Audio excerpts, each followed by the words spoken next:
Good morning and welcome to Broken Sea Farm. If you're new to my channel, my name is Melissa Cruz. My husband and I live on a farm that has been in his family for 3 generations. Today we are getting to vaccinate and worm our yearlings that are going to sell, or the heifers that we're going to keep. The heifers we're going to keep, they'll be replacing the older cows. We try to keep at least 10 heifers every year. We call them replacement heifers.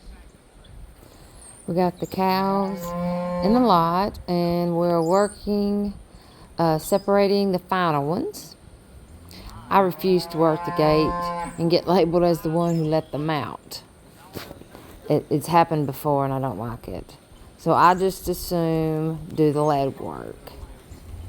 It drives me insane how moody they get when they get put in the lot. They hate being shut up.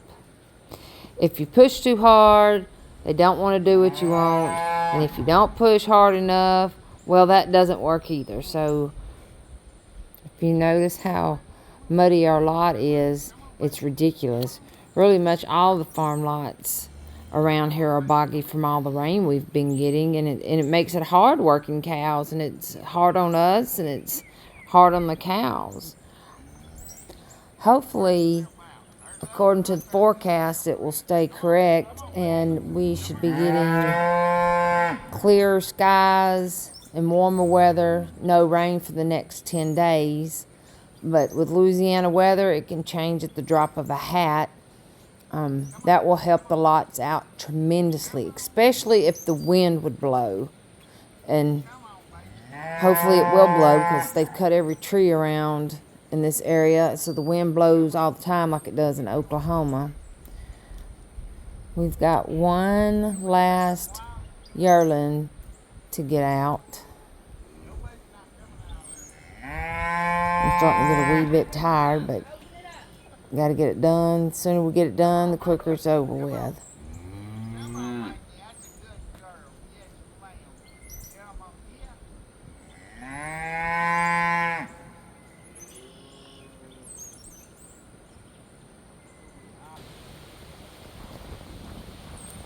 Now, to get them all into the smaller lot so we can get them vaccinated and wormed in the squeeze chute.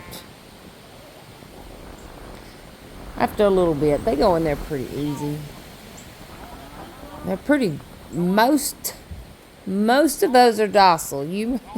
I think there's one hairy one in there, but she follows the leader once one goes. So once we get them in there, things start to roll pretty fast, especially when our son and son-in-law, they help.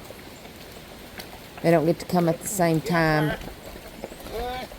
Our son-in-law gets to come a little bit more often because of the way his work schedule is. He works 14 and 14. Our son has a 9 to 5 job, so he's usually there on the weekends to help when we need him. So now to fixing the syringes.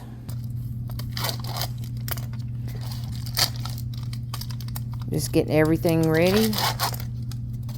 Getting our syringes unwrapped, opened, needles on, so when it gets time to start putting the vaccines in, it all goes pretty quickly. We use 6 milliliter syringes and 3 milliliter syringes, and we use 16 gauge, 3/4 inch length needles for our vaccinations. I'm putting on gloves. I like to put something underneath. I got parchment paper for when I'm drawing up the syringes. We're using Virus Shield. It vaccinates against leptospirosis and diarrhea. It's 5 milliliters.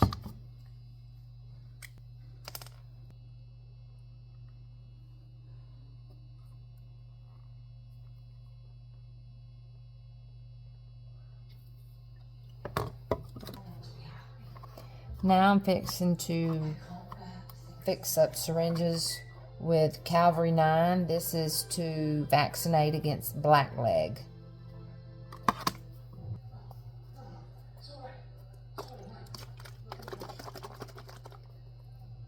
You need to shake this up really well because it settles.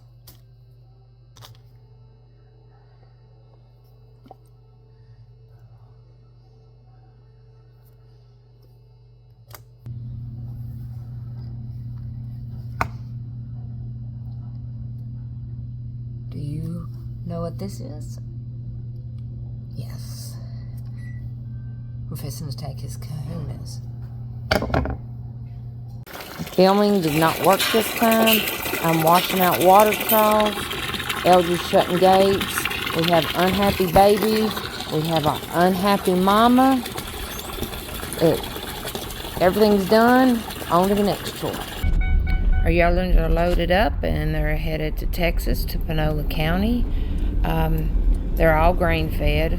We do not really care for the flavor of grass-fed beef. Eager to eat these. All right, we just sent our 3 bull yearlings to the slaughterhouse. They should be ready by the end of this month or the beginning of this next month. Now we're fixing to go move our herd to another pasture. My husband's headed over there right now to move some troughs, and just doing a lot of last minute things today because he leaves for work. And I guess that's about it, so I'll see y'all after a while. It is cold. Oh my goodness. We went from 80 degrees, high 80s, to it was in the 40s last night. We had a fire going. And now it's in the 50s, so back into blue jeans and sweatshirts. I'm not liking the tall people at all.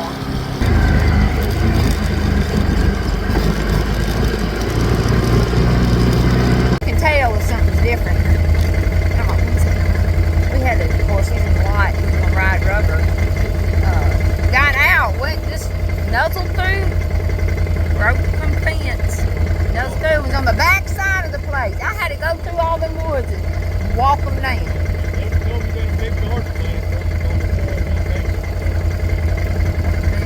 Better pick back up, just give it time. You just gotta suffer a wee bit. Yeah, I got English peas and green beans. See me at market, you get all you want for a hefty little price. Bye. Yeah.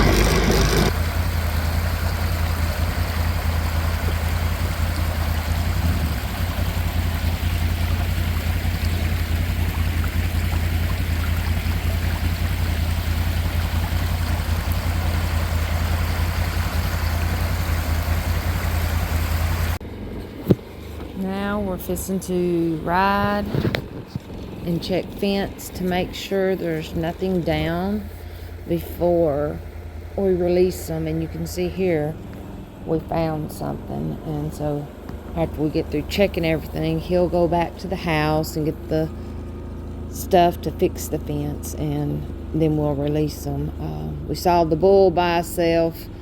This is the smaller of the bulls. His feelings have been hurt. You know, the cows, some of them are starting to come in, and they have an order of who's the boss, and apparently he lost. And there's a cow in there getting ready. She's springing. She should be having one pretty soon. So we check her, and just our normal every day. It's always something. And he wanted to shut the gate on the lot, and you can see as soon as he shut that gate on one side of the lot, them suckers started going out. They thought they were going to be shut up and get poked with a needle and walking and sucking.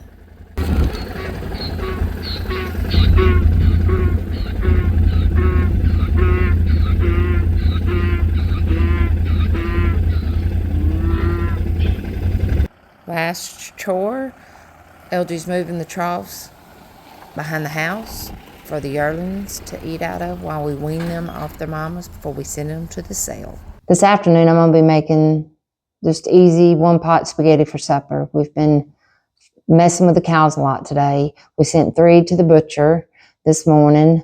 They're actually on their way now. Well, actually, they should already be there. So anyway, my husband, we had to go check fence. We found a couple spots down before we can release our cows into another pasture.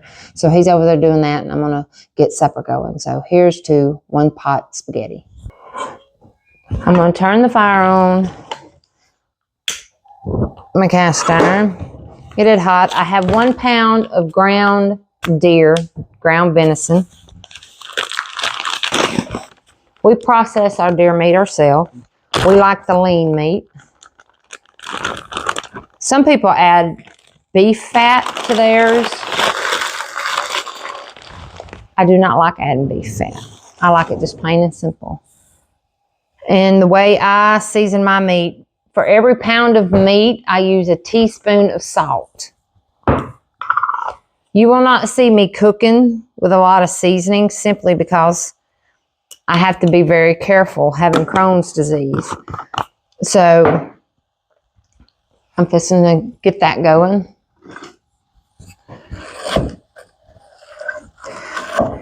It's still a little frozen in the middle, just a little bit, not much, but it won't take long. So while that's browning up, I'm going to go get my spaghetti sauce that I can myself. I do not buy spaghetti sauce from the store. Here's my spaghetti sauce. Instant spaghetti. There's no need in me chopping up onions, bell pepper, garlic, because it's all in my spaghetti sauce. So that's a step I can miss for cooking something quick, is having your own sauce ready. I also have some homemade French bread that I baked. I have it sliced.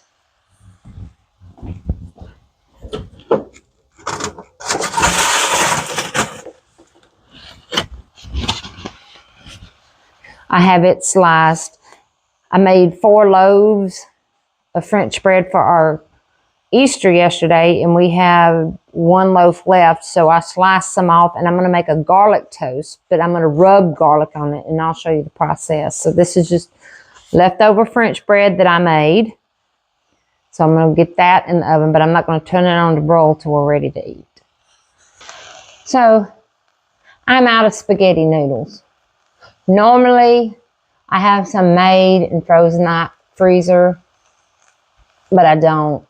So I'm having to resort to Barilla pasta.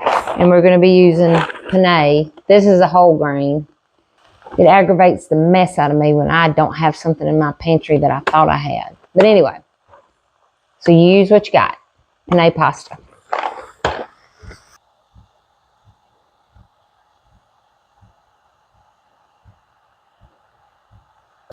We're going to be enjoying this deer meat. Because who knows if we're going to get deer next year or this winter, because the wildlife and fisheries are looking at banning feeding deer corn, rice bran, any type of bait feeding, or even food plots due to the CWD. Somebody had voluntarily turned in a deer head for testing. Well, it tested positive for it. Healthy deer, nothing wrong with it. 205 pounds, didn't even look sick, but it had it. So now it looks like a lot of us aren't going to be able to. But we got deer last year, this past winter, so that's good. And we have beef coming. So we'll be setting high on the hog. So anyway, my hamburger meat is browned. Water, well, a little bit of water is in there. It's cooked out. So now I'm going to add my quart of tomato sauce.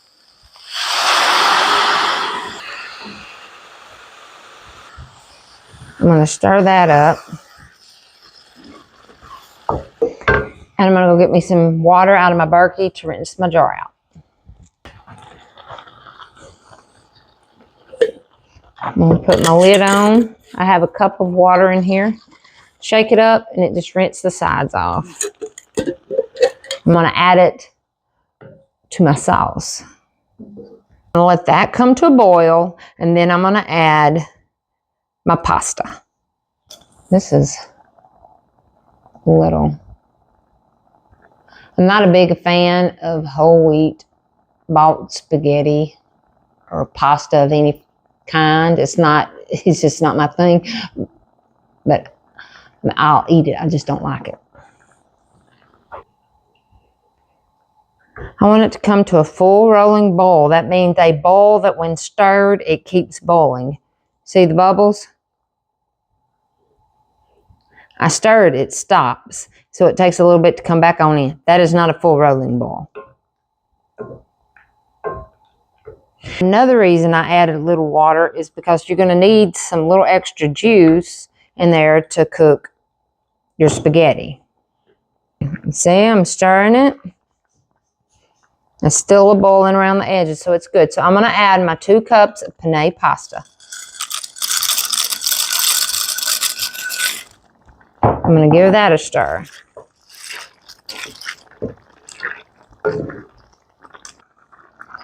It's back to a boil. I'm going to put my lid on and turn my fire down as low as I can get it.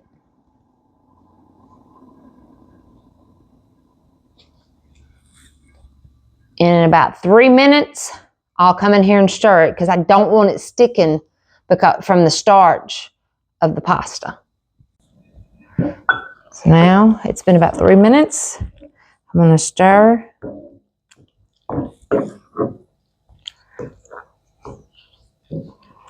It's looking good.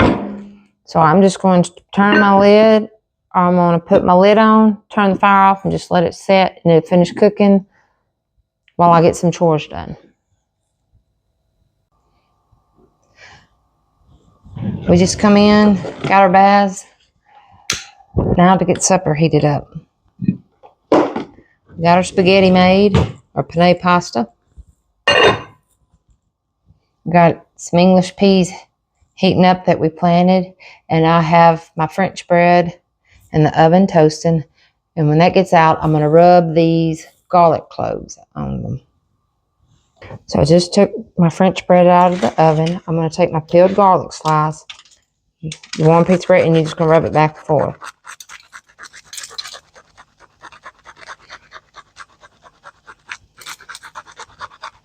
And it just kind of melts the garlic on it.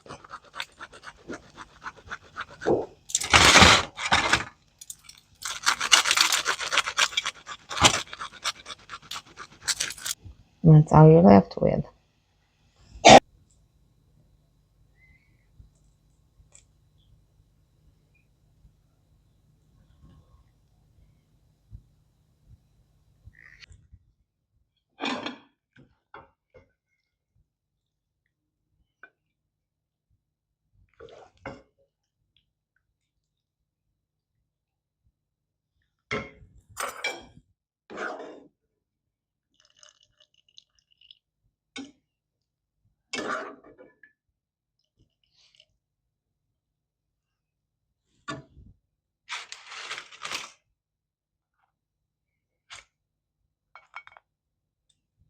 And there's supper. Quick and easy.